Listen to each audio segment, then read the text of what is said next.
Can you imagine a Russian speaking before the president and after the Bulgarian, exactly, and discussing authoritarianism when we officially have a sovereign democracy? Thank you. This conference is the largest international conference on security and politics that has ever took place in Estonia. I think what we have to do, my main point is that we need to deal with ourselves. We have to deal with ourselves, not actually deal with what's going on in the countries that are problematic, because we are the ones that, in fact,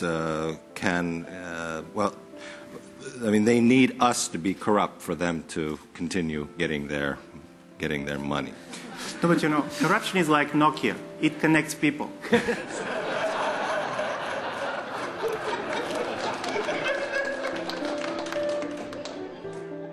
We try to keep it very informal and very frank, very relaxed and very lively. Looking on my own country or the Baltic experience from 1992, when we started our way back to Europe, looking back, I am enormously happy that there was no neighborhood policy existing in this time in Europe. Otherwise, I was really afraid we can sit here now. Georgia is not very interested on very much promises. Georgia is interested to have real sex. But Europe is looking in this moment like a really old man who is looking, who's maybe touching and talking, but no sex available. One of the problems with Western diplomats is that they don't know how to say no. It's part of the role of a diplomat to believe that all problems and all contradictions can be solved with something that particularly diplomats from my own country, I'm Swedish, are fond of calling dialogue. This is the idea that if reasonable people sit down on each around a table, any problem can be solved. Well, that's not true. There are irreconcilable differences. We are not very good at defending our own values because we don't know them well enough. Why don't we know them well enough? Because they haven't been challenged in hard time situations for decades. Well, the conference is supposed to be about the security of the Nordic-Baltic region, and we hope to raise the importance of that region. And we invite everyone who has interesting or important things to say about that region. I remember when the enlargement of the Baltic states was discussed. The Russian Democrats were also against it. And they made arguments which were very similar to the arguments of the Kremlin at that time. Conferences like Lennart Meri conference are a very good opportunity to pose the questions exactly as we see the questions. Last question just behind.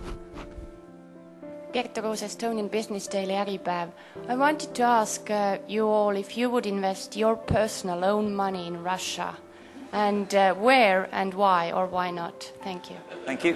My personal money, I don't have so much money to invest, but I know I have no intention to invest to Russia because I know that this is a political price and I am not ready to pay this price. On the question of where to invest, I think that as the Russians say, time is money, and I've invested nearly 20 years already. Maybe it's enough.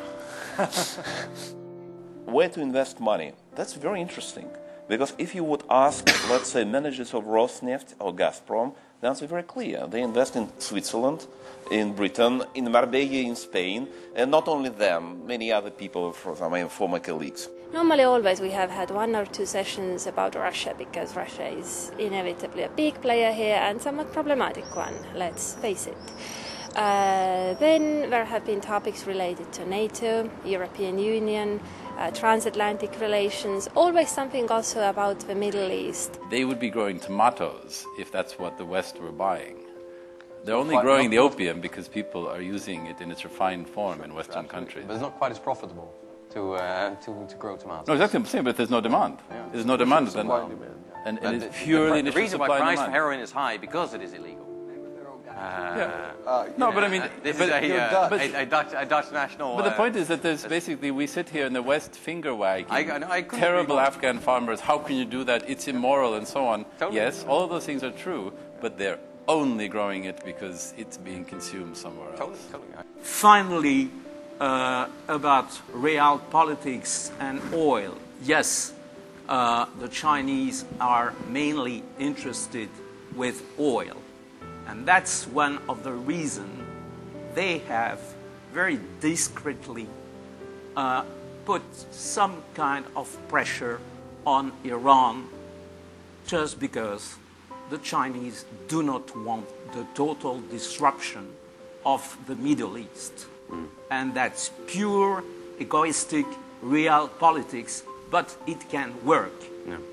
A statement by Einstein, who once said that politics is much more difficult than physics.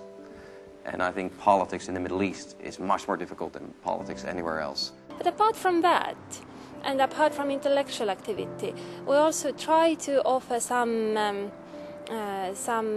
culture. Last year it was a concert by Arvo Pärt. The composer himself was present, interacted with conference participants. And also a very successful feature of our conference has been town excursion conducted by our former Prime Minister Mart Laar. Why is it Lennart Meri conference? Well, he's probably the biggest ever statesman there has been in Estonia, or at least his time was very fruitful. He rose to the top at exactly the time when his skills and talents were necessary. I'm sure that others in the room have the same experience that I had in those years. That very late at night, you might have gone to bed, suddenly the telephone rang. You picked up the telephone, nobody said anything, you could hear a very heavy breathing by somebody who probably smoked too many cigarettes. Then a deep sigh, and then I always said, "Hi, Lennart, how is life? How are things?" Uffe said, "I have so many problems." And then he started to talk about those problems, discussing with himself. I only had to say yes. Oh, why? Well, yes. And then he discussed with himself, and on the one hand, he became more and more optimistic and agitated. And then in the end he would say, "Oh, it was so wonderful speaking to you, because you brought me in such a much better mood. Now I'm more optimistic." And then he had convinced himself, well, Lennart, he was the indefatigable bumblebee. He didn't know that he couldn't fly, but he was flying all the time.